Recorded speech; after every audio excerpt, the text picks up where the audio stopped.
Ration card हिताधिकारी नुआ व्यवस्था digital माध्यम रे पहुंचबो खाद्य सब्सिडी डीबीटी किंबा वॉलेट जरिया रे मिली पारे सहायता काहाको मिलिबो केते मिलिबो जानंतु पूरा खबर।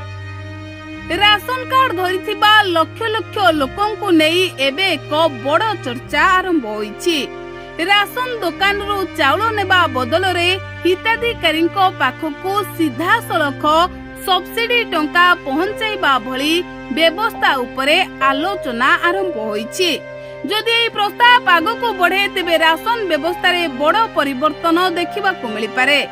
वर्तमान पीडीएस बा सार्वजनिक बंटन व्यवस्था जरिया रे योग्य हिताधिकारी सरकार निर्दिष्ट खाद्य शस्य जोगाई देउछंती। हेले एबे खाद्य सब्सिडी को डिजिटल उपाय रे सीधा सलख लाभार्थी निकट रे पहुंचाइबा नै जो चर्चा हेउछि ताई पुराना मॉडल रे परिवर्तन रो संकेत देउछि।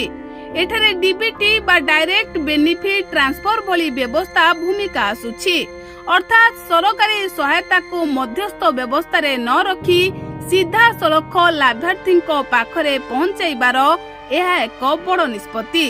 किछि प्रस्ताव रे डिजिटल वॉलेट जरिया रे सब्सिडी पहुंचाइबार कथा मध्य सामना को आसुछि, किंतु एही खबर रो सबठारु बड़ प्रश्न हेउछि टंका केते मिलिबो। राशन कार्ड थिले समस्तंकु समान राशि मिलिबो कि ना परिवार सदस्य संख्या योग्यता किंबा अन्य कोनोसी मापदंड अनुसार सहायता धार्य हबो। एही प्रश्नर उत्तर उपरे ही समस्तंको नजर रहिछि। आउ गोटिए कथा मध्य स्पष्ट हेबा दरकार, जदि टंका देबारे व्यवस्था आसे तेबे कोन राशन दुकान रु मिलुथिबा चाउल ओ अन्य खाद्य शस्य बंद होई जिवो, तेबे एहार उत्तर समय ही देबो। Bureau report, Odia news tube.